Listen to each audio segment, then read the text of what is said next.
Heavyweight boxing fans, what's the deal? So, wait till a few people show up, man. I got a chance to check out that the boxing voice. Shouts out to Ness and the boxing voice. Seen the interview they did with Herman Saucedo, the trainer of Luis Ortiz, man. And you guys were telling me about that interview, and I got a chance to check it out a little earlier. Uh, so, get into some of that. What he had to say about Luis Ortiz. I actually seen a video of Luis Ortiz, man. Was that a couple months ago? You guys go look on Fight Hype, man. And he was in the gym or his little setup. I believe it was at his house, but it was a little outdoor setup he had, man, where he was staying sharp, staying in shape, keeping his weight down. One thing about Luis Ortiz, I will say this, man, for an older man, just a heavyweight fighter, period, but especially for an older cat, he is definitely keeping himself in shape, man. Even his fights in between the Wilder fights, he's not getting. You can tell that the that he's not getting depressed and gaining a whole bunch of weight and getting down on his losses. Even after, like I said, after the first Wilder loss, he was back in the gym. I remember Herman came out with the interview even then and was saying like, "Hey man, even like a day or two after the loss, he was right back in the gym getting at it." You know what I mean? So I will commend him for that, man, because a lot of these dudes, younger cats, don't even stay in shape like that. So I can't wait to see Luis Ortiz back in the ring. His trainer is saying, Tommy Temper was good. Mike 104, what would it do, man? So Herman Saucedo went on to say that Luis Ortiz will be back in the ring in November. They talked about a fight with him fighting Andy Ruiz. Ruiz, according to Herman, said that he's going to need a tune-up before he gets any type of smoke with Luis Ortiz. That's according to Ortiz's trainer. All right. I do know the last time that Ortiz was trying to get a fight with Andy Ruiz, it was also around the same time he was trying to get a fight with Jarrell Big Baby Miller um, some years back. And the opponent that ended up stepping in to fill that void was Tony Thompson. That was that fight in DC. And I remember Jarrell Miller and Andrew Ruiz back then saying that they needed more than a couple weeks of training to fight Luis Ortiz. All right. So Ruiz, if this is true, what Herman is saying, the trainer of Luis Ortiz, Ruiz, to me, I look at that as somebody that knows the danger and knows that he needs to be in top shape to fight a crafty, powerful southpaw counterpuncher like Luis Ortiz. I know, people get on him for his age, but one thing about fighting at a slower pace and picking your spots and, trying to land effective, quick counters the way he does for a big man, age doesn't have much to do with it when you fight in the style and manner of a Luis Ortiz, in my opinion. Now, if he had the motor of a Joe Frazier, like that type of fighting style, to me, that is more equipped and more of a fit for a younger fighter. You know what I mean? But the way Luis Ortiz fights, the pace that he fights at, man, I think for an older guy, I don't think it'll do him any harm as long as he just stays in the gym and as long as his punch resistance doesn't fade. I think he can be around for a while, especially taking care of himself, man, and staying in shape and doing it the right way and not trying to balloon up and then 2 months before the fight try to drop 40 pounds and that type of thing. As long as he's taking care of his body and he's paying attention to his body and what his body is rejecting and what his body is receiving, I think Luis Ortiz will be around for a couple more years, man, raising havoc in the division. Jupiter B, what's up? Mark Blake, what it do? Hennessy 86. Hennessy 86 has wanted to ask you this the other day. AJ seems to have build up again. Do you think this is a good idea? I think he fights better when he's lighter. Oh, I don't know. He didn't look that big to me, man. In the was that video I seen when he was talking when he was talking crazy, saying that nobody can tell him shit. He was just kind of going off. And I like that edge of a fighter when they talk their shit, but they can back it up. But I like when fighters talk their shit. But he didn't look all that big to me, man. Again, I only seen he kind of had the camera waist up. I really couldn't see. But from what I did see, or from what I did see, um, he didn't look like he bulked up to me. Maybe I need to watch it again. But I actually talked about how I thought it was a good idea that he didn't look bulky to me. So to me, he didn't look all that bulky, man, in my opinion. So yeah, Luis Ortiz be back in November. Then also seen something. This was the first week of July, man, when Boxing Scene they had a shout out to Boxing Scene. They did something with Robert Helenius, and Helenius was saying that he's expecting another title eliminator fight, being that he just came off a victory in an eliminator fight against Konaki, and he was talking about fighting. The names he brought up were actually Luis Ortiz and Andy Ruiz. Two fights that I would definitely not favor Helenius in, right? Shit, but Helenius surprised me in the Konaki fight. I know it's different styles, right? Shit, all three of them got different styles. Tell you the truth, Konaki, Ruiz, and Ortiz. But you know, Helenius has earned his right to fight one of those. You know, to fight in another title eliminator. So whoever they put him in there with a pin him against, I like to see the fight. Um, but definitely Robert Helenius to be an underdog going into those fights, man. That's all I say, man. Boxing, you're just as good as your last fight, right? Because before that loss or before that victory against Konaki, I remember going into the Konaki fight, a lot of fans were like, man, Robert Helenius, okay, he was cool back in 2011, 2012 when he was a undefeated up and comer type guy, but um, back in the day when he fought Sam Peter and guys like that and Chisora, but shit, man, he just lost to Gerald Washington. Then he comes back and he beats Konaki, a guy that Gerald Washington lost to was Konaki. So that lets you know that the triangle theory doesn't work in boxing.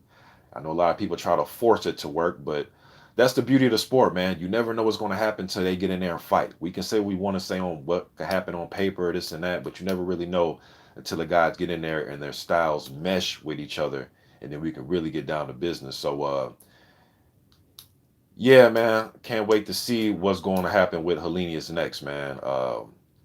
Will it be Ortiz or Andy Ruiz fight? Well, I guess we will see in the upcoming months here. Um, the J. Bruce theory was good. Jupiter B says Ortiz back in November against who? Sorry for being late. Herman Sacido, his trainer, didn't really say Jupiter. The interviews on the Boxing Voice, man. And also heard my boy Boxing Squared speak about this as well. So shouts out to Boxing Squared as well, man. Go to his YouTube channel, subscribe to him and the Boxing Voice. But he didn't really say. The trainer was just saying that he's staying in shape. They haven't picked an opponent yet. They talked about Ruiz, but Ruiz, according to the trainer Ortiz, saying that he said that Ruiz said he needs a tune-up before he gets any smoke with Luis Ortiz. All right. I wonder what Andrew Ruiz has to say to that. All right. Also, I saw this on Boxing Scene. Shouts out the Boxing Scene. Um, well, it was via Sky Sports, but Sky Sports interview, but it's on Boxing Scene as well. I seen it this morning, like an hour ago. Chisora or David Haye came out and said that Chisora and Usyk is going to be rescheduled for November. A lot of you guys were asking me about that the other day when I went live, and I didn't have any information on it. Boom, there you go. David Haye comes out 24 hours later and gives us some info on it. He said that fight's going to be rescheduled in November. Chisora versus Usyk. And according to David Haye, both guys are in serious training right now for the fight. It's a fight that I would like to see. Want to see how Usyk fares. We see what he did against Chaz. I was going to say Tim Witherspoon, terrible Tim, but Tim's I think is his nephew. I think it's his nephew. I know they're related, but Chaz Witherspoon though. You guys remember Chaz from the Areola fights? HBO was pushing him early in his career back in the day. Um, he was on a few telecasts. I won't say there was necessarily putting a full push behind him, but they did showcase him. And I do remember the Areola fights. But what I will say is, we've seen Usyk against him, but we want to see how Usyk deals with.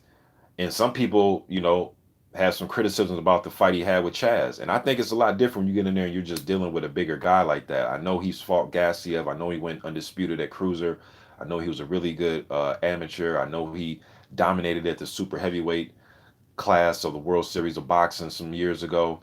But, people just want to see, he's fought Junior Fa and Joe Joyce and guys like that back then in the World Series of Boxing. But people want to see how he does in this climate of heavyweight. And people have a lot of criticism for the Chaz fight. He didn't look spectacular. But you know what I say? Hey, man, get the win. Worry about looking spectacular and great going into your next fight. So, but this style right here, Chisora's going to be in his chest. He's going to try to walk him and stalk him down and dig body shots and come with uppercuts and hooks and put the pressure on him and try to force him into a telephone booth type of fight. We know Usyk has the mobility, he has the hand speed and awkwardness to, evade that type of action, but Chisora does bring it. Win, lose, or draw, that man will get in there, and you won't have to, he's not going to make you, feel cheated about his effort, win, lose, or draw. Whatever you think of his style or whatever, Chisora will bring the heat to you. And it's going to be interesting to see, man. Will he be able to overwhelm Usyk? or Usyk be strong enough to hold his ground, wrap up on the inside, pivot, turn Chisora, kind of do what David Hay was doing when they fought each other. It's funny they do business now, but that lets you know the respect is shown between Hay and Chisora. But kind of do what David Hay was doing when he fought him. Kind of use a kind of what Ajay Kabayel did against Chisora. Turn him a little bit, throw some speedy combinations, get out, wrap him up when you need to. But we will see. We will see, man. I can sit here and break it down all I want, but we will see. So I'm glad that that fight is, God, that both guys are training and they're talking about it's going to go down in November.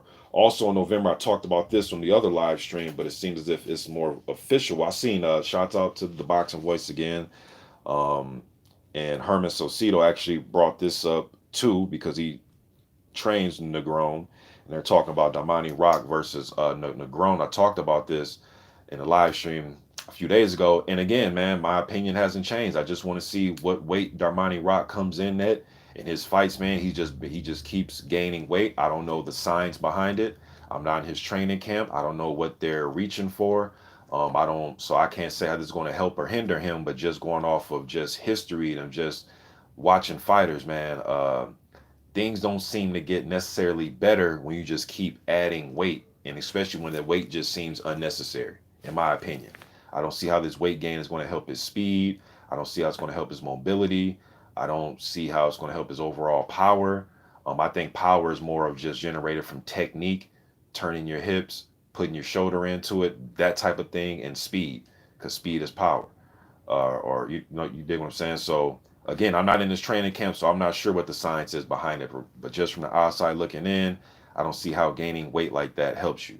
But we will see. Maybe they have something in the works. Again, I'm just a guy on YouTube talking shit, right? So Darmani Rock, good hand speed, Philly kid, um, was our 2020 hopeful for the Olympics, but he didn't make it. He ended up getting upset against Marlo Moore, Bay Area cat Marlo Moore. Um, in the Olympic trials. And Marlon Moore is a guy that he actually beat in the nationals a few months prior to that. All right, and Marlon Moore stopped him in the Olympic trials. But Dermani Rock, good hand speed, undefeated guy, man. I just want to see more of the kid. Want to see him, keep his weight down. But Carlos Negron is coming off a win over Roberto Alfonso. Um,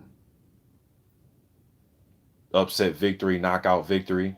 And then he had a nice little back and forth war Negron did with Dominic Brazil. You know what I mean? So picking Darmani Rock to win the fight, I expect him to win the decision. I think Negron has the pedigree. He's a former Olympian, has good boxing skills, tall, rangy fighter. Um, he can be caught and dropped and stopped. That's been proven in his career. But he also, has a decent right hand himself, and he's a guy in there that's trying to win. You know what I mean? He's right on the high win right now. You can say this shit. His best win is better than any win that Darmani Rock has received thus far.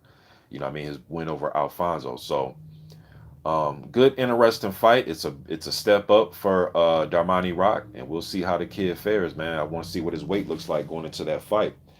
Then also, you guys were talking to me about this. I'm gonna see what you guys are saying in a minute, man. Just let me finish cooking, and I'm gonna go ahead and answer you guys' questions. But September 26th, they're talking about Trevor Bryan defending his WBA interim title, right? The WBA with all these damn titles they have. Um, he's supposed to be defending that September 26th. I seen an article on TMZ that Christopher Lovejoy actually reposted on his Instagram, so it must be some type of validity to it for him to repost it. And he has been talking about this fight himself. But Don King did an interview with TMZ, and Lovejoy reposted that. And Don King was saying September 26th, Trevor Bryan taking on Lovejoy. Oh, I forget the damn venue. He said the venue too, man. I forget the venue. But go to Christopher Joy's Instagram and it's right there. You know what I mean? But look, it's hard for me to really say who's going to win the fight. Really? Why you say that, Mr. Boxing? I've never seen Christopher Lovejoy fight. I've done videos on him. I know he has a little catchy record of, was he 18-0? No, I think he's 19-0 with 19 knockouts. Big, strong cat, you know what I mean? I've seen him hit the mitts. I've seen him hit the bag at the Mayweather gym. I've seen him work out. I've never seen footage of him fight. I can't find it. I've been searching, you know what I mean, in the daylight with a flashlight, man, and I can't find any highlights of this cat fighting. But from what I've seen on the mitts, he looked like he can whack. You know what I mean? I can hear that. I can hear the power on the mitts and in the bag, but I've never seen him fight. I'm guessing that he likes to throw a mean right hand and follow it with a left hook, just based on his pad work. And he's an orthodox fighter, all knockouts, so I would just assume big right hands and big left hooks and some occasional uppercuts. But I've never seen a cat fight. But what I do know of Trevor Bryan, he has good fundamental skill set. I know he works vehemently with Stacy McKinley, who's a great trainer, who's trained Mike Tyson and Povetkin and Shannon Briggs and so on and so forth. You know what I mean? I think Trevor Bryan's best win is probably the Derek Rossi fight. Um, Stacy McKinley had me cracking up during the corner, listening to him in the corner for that Trevor Bryan versus um, Derek Rossi fight. Very old, Stacey McKinley is just old school, man. He was just giving them just old school hints, old school motivation tactics, you know what I mean? Old school instructions. But Trevor Bryan, good fundamental skill set, um, pretty decent defense, pretty decent technique, just an all around decent fighter, in my opinion. Doesn't do anything to me this eye popping as far as like, oh, look at his power, oh, look at that quickness, but just seems very solid at everything that he does. You know what I mean? And I know he's learning a lot from Shannon. You can't be sparring Shannon Briggs for years and years and years and rounds and rounds and rounds and not learn nothing. And be around Stacy McKinley and Evander Holyfield and Riddick Bowe down there the way that Trevor Bryan was and Michael Moore and all those guys and not learn nothing. You know what I mean? So um, been want to see more of Trevor Bryan, man. I remember when him and Jarrell Miller were going at it, and they were talking about them guys getting a fight, and Jarrell went down there and confronted Trevor Bryan and Bermain Stavern and all those guys. So I've been wanting to see Trevor Bryan in a big fight for years now, man. So this fight with Christopher Lovejoy is kind of the unknown. Maybe Trevor Bryan has some inside information from somebody out there on the West Coast that knows something about Christopher Lovejoy, but I've never seen footage of the guy, man. So interesting fight. Um, I'm familiar with Bryan. I know of Christopher Lovejoy, but I've never seen a cat fight. That's pretty much it as far as what's out there, what I've been hearing, what's been going on. So shouts out to all the sources, man. The Boxing Voice. Shouts out the boxing scene, and shouts out to my boy Boxing Squared, man. Um, and shouts out to Instagram. Shit, Instagram give you a lot of information too. You go right to the fighters Instagram page, man, and they do a lot of talking themselves. But that's pretty much it, man. Let me see what you guys are talking about. Say what's up to everybody. Answer some questions. Bruce goes salute. Jupiter B says I heard that before. Ruiz doesn't want to go in against Ortiz unless he has a tune-up. I don't blame him. Shit. Ortiz not the person, man, to just fight on the fly. Especially look, it's one thing if you know that you've been putting in the work, grinding for months and months, and you ain't stopped training, then I can see you going to a fight with him. But if you know that you've been chilling and eating like a motherfucker, and you haven't been disciplined, and you're just eating at all times of the night, eating fast food, not really training, not really staying on top of things, yeah, he's not the guy that you want to go right in there against. Now, the old school in me, the old school in me, you should just be ready to fight. That's the old school in me, but I know that's not necessarily realistic. But to me, man, be ready so you ain't got to get ready. I hate when dudes say that they ain't ready when this is their fucking profession. This is what you're paid to do. What do you mean you're not ready? But I get it. I get it. I get it. Um, he needs a tune-up. D man, shouts out to my brother D Style Boxing, man. He had me cracking up yesterday. You guys go check out D Style's last live stream, man. He was talking about exclusives. He had me dying yesterday, man. Shouts out to my man D Style Boxer, man. Jupiter B says Chaz was tagging Usyk at will, which was surprising considering Chaz was visibly not in shape and had 4 days notice. Yeah, Chaz landed some good shots, man. He made it difficult for Usyk. Um, Shouts out to my man, Amazing Boxing, man. Amazing. Go check him out. He just came back after like a year off. You know what I mean? But my man is back. Very entertaining content. And let me give you one of these. I don't know how you ain't got one. Go ahead and do that for you, brother. You guys go check out Amazing Boxing. He says, shout out to Mr. Boxing today, the heavyweight king of YouTube. Come here for all my heavyweight information. We appreciate you, bro. And I appreciate y'all. Appreciate me, man. Y'all go subscribe to my main Amazing Boxing. Very entertaining. Just visuals, the way he do his videos, man. Very entertaining cat. Go check him out. Uh, Mike 104 says Damani Rock is young enough to correct any. It's like, look, it's just with him, man. He is young enough. That's the thing, bro. He is young enough to catch all that. It's just that we know how it is when you're young, right? You're 22, right? The next thing you know, you're 32. Time flies, man. And it's like fight after fight, he just gains weight, gains weight, gains weight. So hopefully he catches that. Like I said, I'm just a dude on YouTube talking shit. So maybe him and his team have some master plan. I have no idea. But just from the outside looking in, I would want the youngster, man, to stay at around about 250. I think that's a good weight for him. He has quick hands. You know what I mean? Why would you want to slow anything down with him? He's a quick-handed fighter, good sharp boxing skills, man. Just think he needs to just stay sharp and stay in shape, man. The J. Rules Theory says, Mr. Boxing, did you notice Dillian White is listed as 6'4", yet in a recent photo with David Haye, who is 6'3", Dillian White was much shorter. The thing about those pictures, bro, it just, I don't know, was it pictured from the waist up, or was it, because one David Haye might have had on sandals, or David Haye might have had on some damn boots, and Dillian White could have been barefoot, or it just depends. Once you're at or around the same height of 6'3", 6'4", things can be kind of blurred vision, man, with shoes and boots and sandals and being barefoot, or maybe he had on some boxing boots, and other guy had on some, some hard bottom. It's just when you're that close in height, anything can throw it off when one guy, depending on type of shoes they have on. You know what I mean? So, but shit, 6'3", 6'4". I mean, what we kind of splitting hairs here. Uh, Let me see. Hennessy 86 says Hay was probably wearing heels. Jupiter B says, yeah, just got on to Rock. He's young, so he should be able to keep the weight down. Um, AS95I says, heavyweight boxing fan, what's the deal? Always appreciate the content. Appreciate that, man. Warren Williams says, you back where you been? Been chilling, man. I just been chilling, taking care of the family. But I've been active over the last week, man. I've pumped out quite a few videos over the last week or so, man. So I've just been chilling, man. I've been on here for 11 years, man. So sometimes I take 3 months off here, 2 weeks off here, 4 months here. You know what I mean? Just need some time to get away a little bit from YouTube, man, making videos. Gaines PP, what it do? Jupiter B says Lovejoy only fights in Mexico. And what Lovejoy, look, maybe his thing is, you know what? I'm not gonna show any footage of me. I want people to just be surprised when I get in the ring.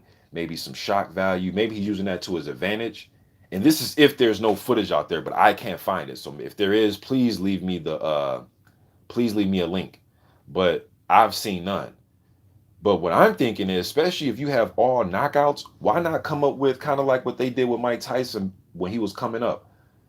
Come up with like a highlight reel tape. You know what I mean? Like a mixtape of all your knockouts and post it on YouTube or Instagram. Show us something. You know what I mean? But to me, you should be taking advantage of this, especially when you're 19, and I think he's 19 and 0 or 18 and 0. With all knockouts, man, you should have a highlight reel tape of showcasing all your knockouts. That's what I would do to market them. You know what I mean? But like I said, I'm just doing on YouTube talking shit. All right.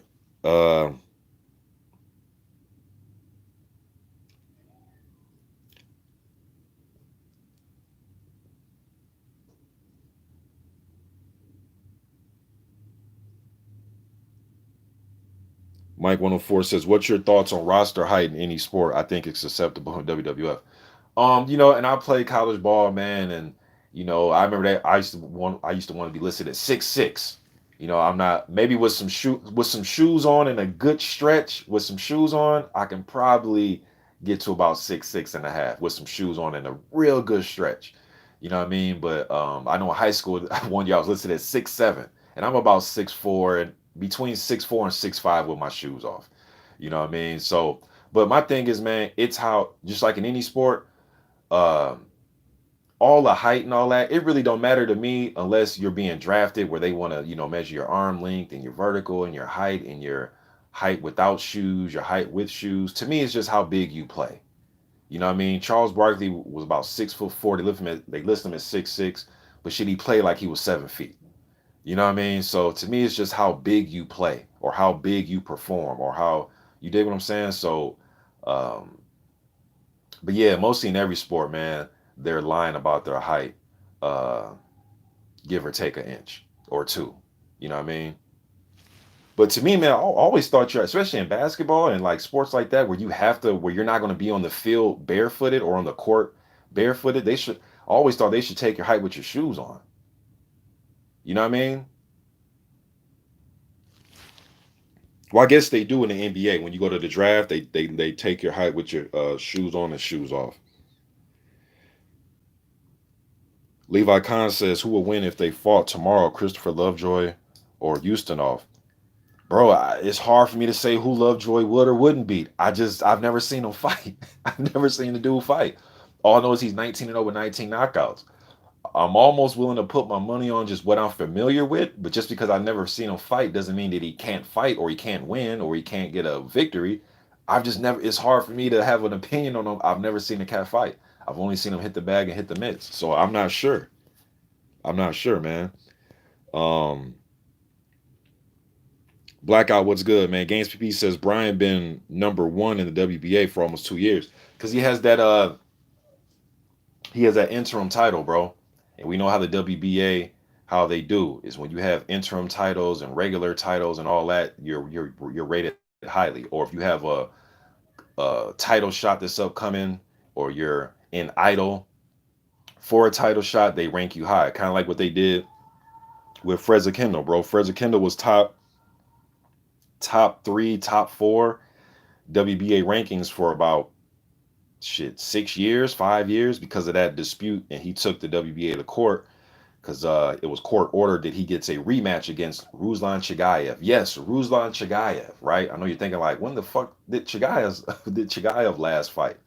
Well, they fought years ago, and Kendo's supposed to get a rematch, but every time it's time for him to the rematch to come up or the fight to be scheduled or whatever, it always got postponed because Kendo was battling an injury, and then Chagayev ended up losing to Lucas Brown.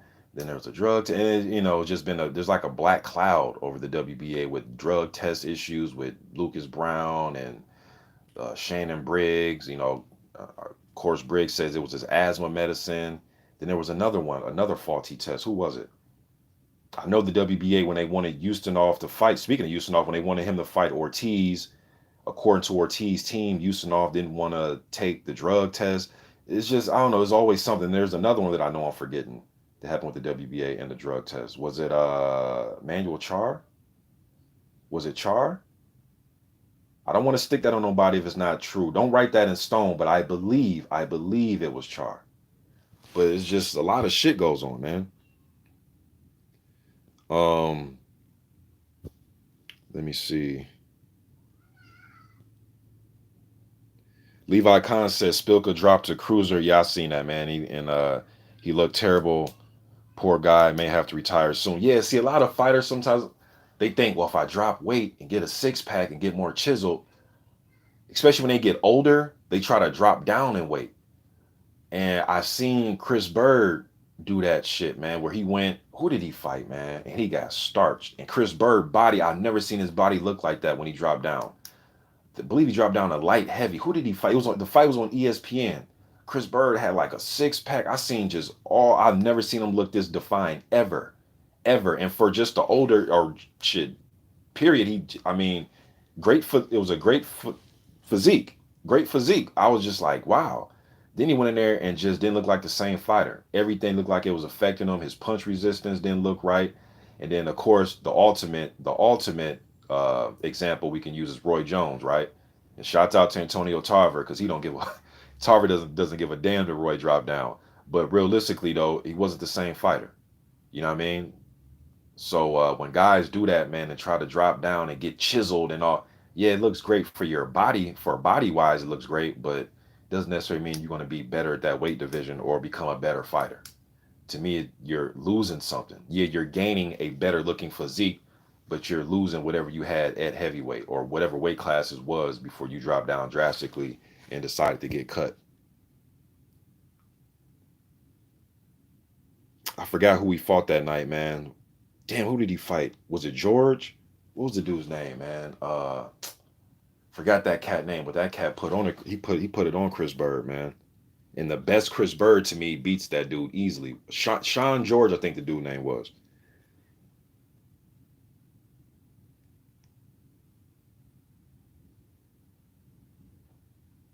I believe it was Sean George. I could be wrong though.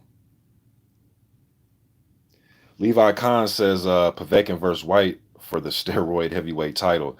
Levi Khan also says he says man, if Chris Lovejoy is allowed to fight for world title, then it makes Lucas Brown's world title not look so bad. Well, look, if Christopher Lovejoy earns it, if he go and he earns it and he beats whoever, I'm just throwing a name out there, but if he beats Joseph Parker, right, in a title eliminator, or he beats Robert Helenius or whoever, and he earns it, and I brought up Helenius because Helenius is actually due for another title eliminator because he beat Adam Konaki, but if Lovejoy is to beat Trevor Bryan, and then he's to win another fight or whatever, uh, but I see what you're saying because you're saying the title that Brian has is a world title. I don't look at it like that. I know technically it's the was it the interim world.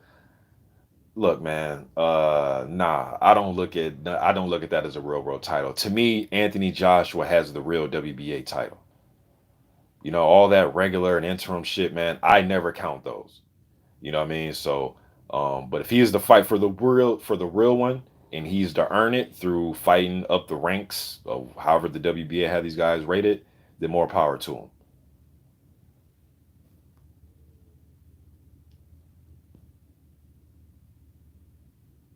Yeah, Levi Khan, I know he hasn't fought since Flores, and that was a while ago, man. And what was so funny, man, I actually put a clip up because that fight wasn't televised at all, right? And I actually got a copyright strike, like Don King Promotions. I had used footage and I didn't even monetize it. I didn't put no, I didn't try to make money off it, didn't try to monetize it. I just wanted to, show people that hey, some highlights from the fight. And Don King and them wasn't having that, man. They about to take me to court. I had to take that shit down and send them, hey man, don't take me to court. I'm just trying to showcase your fighter, man. I just don't get it, man. It's like some of these promoters and managers, like they want to keep fighters hidden and under wraps. It's like, why wouldn't you want that to be on YouTube and be put out to the world? Because there was a guy, I forgot the guy name, man, but I got it from him off his Facebook because he was, I think he does like local news. I think that fight was in Arizona. I think the fight was in Arizona, but I forget right now. But I think he does local news around there. But anyway, I went to his Facebook because he had like a minute clip from when he was there recording it. And asked if I could use this clip through to my YouTube page. Don King said, "Not so fast, Mr. Boxing. Take that shit down." And I'm thinking to myself, like, I'm not trying to make no money. I'm just trying to showcase your fighter, man. Why y'all want to hide Trevor Bryan? Like, god damn, you want to hide him? But from the knockdowns, he dominated BJ Flores. But that fight wasn't, at least it wasn't nationally televised. So I guess you would have had to be there to see him fight. I just don't get it, man. I just don't get the way some of these managers and promoters of fighters move. It's like they don't want to promote the fighter. It's like a YouTuber can do a better job promoting these guys, man. But again, I'm just doing on YouTube talking shit, right? What do I really know? Um, Carlos Salinas says, I would like to see Joseph Parker against Oscar Rivas. Can this happen? Fun fight. Um, Only way I would see Joseph Parker fighting Rivas is if it's a title eliminator type of fight. I just don't see JP saying, you know what, let me take on this tough ass fight for the hell of it. I think there have to be some type of title eliminator attached to it. I think Oscar Rivas would take the fight without there being a title eliminator attached to it. Why? Because he stands to gain more defeating Joseph Parker than Parker would be defeating him. Now, hardcore just fans of the heavyweight division, that's a fun ass fight. I would love to see it. But if you're looking at the business side of things, right? I think it'd be good. I think it'd be better business for JP to catch Rivas in the title eliminator. Um, so there'd be some type of sense of, but just beating him for the sake of just beating him, I think that'd be a good ass fight. But I think Parker will want more out of it. You know what I mean? But shit, hopefully I'm wrong, man. Hopefully, JP would take a fight like that without there being an eliminator attached to it. But I just don't see that happening right now. But anything could happen. Then I seen, speaking of JP, I know Junior Five turned down wanting to fight Joseph Parker. I think it was like, I think they were saying something like $500 or $600 in New Zealand money, or whatever. Um, that was according to the what's that cat name? David Higgins. So whether that number is accurate or not, I do know that they were saying that Five was turning down the fight for money reasons. Last I heard.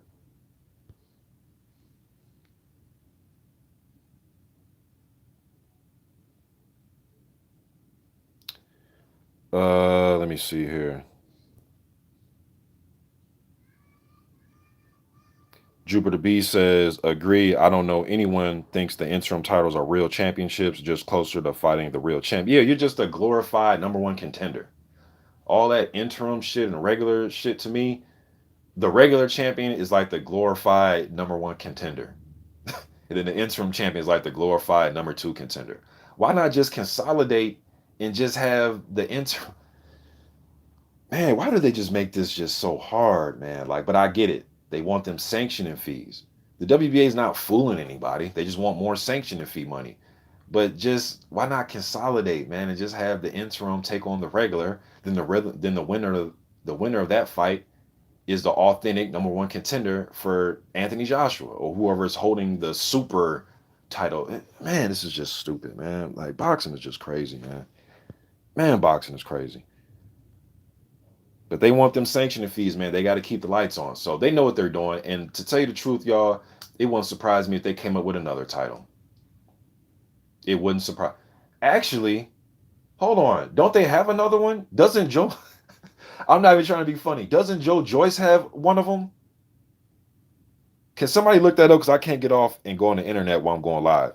I literally think Joe Joyce has one of them. Brian's an interim WBA. Is Manuel Charles? He's still the reg. I think Joe Joyce isn't called like the gold or some shit. I think Joe Joyce has one of them. I could just be tripping, man, but I think I could have swore Joe Joyce has one of them. The gold title, yeah. Man, this is crazy. These motherfuckers found a way to squeeze another title in there when they just told it. Well, not just told us, but they told us a few years ago when the WBA tournament came off. You guys don't remember that? Type in Mr. Boxing Today 2 WBA tournament. And I talk about the tournament because I was talking about, because they had the seatings, they had the brackets set up. And they were saying that this tournament, the president came out and said this of the WBA. Forgot his name, forgot the dude's name. But he said this tournament is to eradicate all the minor titles lead up to one title in the WBA at heavyweight. That's what he told us. And guess what they did? They found a way to put another title in there. Oh my goodness, man. Talk about just lying in our face. But hey, man, it is what it is, man. It is what it is. Yeah, the WBC has franchise. They have the silver, the franchise. They have an interim. Hell, they still got. Last time I checked, last year they still have Vitaly Klitschko as champion emeritus. Yeah, they still have Vitaly Klitschko as champion emeritus, meaning if he came out of retirement, I guess I'll have to read the paperwork on it. But Deontay Wilder, maybe the rematch clause, maybe there, I don't know all the loopholes, but I do know the reason of the champion emeritus is that he can come back and get an immediate title shot. Now, again, for the Fury Wilder third fight, maybe there's something in the contract that goes against that. But what I do know is the champion emeritus can come back and get a title shot. And they still had him at champion emeritus as of last year. I don't know if it's changed. I haven't looked at it. I haven't looked at the WBC website. But the last I seen it last year in 2019, he was still champion emeritus, man. This is just crazy. God of War. The last I checked, bro, he Helenius just won a title eliminator. I'm not sure if it was for the gold. I'm not I thought Joyce had the gold title. The gold title. I thought Joyce had it. Even I'm starting to get mixed up, and I follow this shit religiously, man. And even I'm getting mixed up. Um,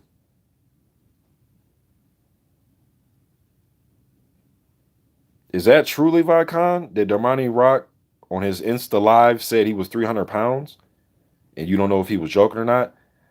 Hmm.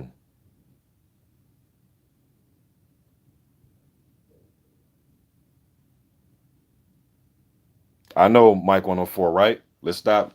I need to stop making up. We need to stop making up titles, man, before they listen in and come up with another one. But hey, man, I don't want to keep you guys too long, man. Um, Starting to get a little bit redundant here. Don't want to keep talking about the same things over and over and over again. But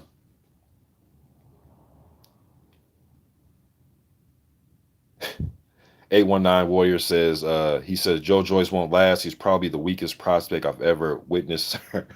I will say this about Joyce. He's one of the, as far as hand speed, I think he has some of the slowest hand speed that I've seen out of this class of prospects. But I went back and watched Joyce last night, man. Yes, I went back and watched Joyce. I went back and watched him and Jennings. His hands were a lot faster in the Jennings fight. He was putting punches together. There was even points there where Jennings, where he landed like 6, 7 punch combinations on Jennings. You know what I mean? So it seemed like with Joyce, he will speed it up a little bit, but overall, his hand speed is not impressive. It's not his strong point. His strong point is his durability, good chin, good thudding puncher, and pressure. That's all his strong points. But until next time, man, you guys be good. Just want to give you guys a little bit of heavyweight news, man. Till next time, y'all be good, man. I'm gone.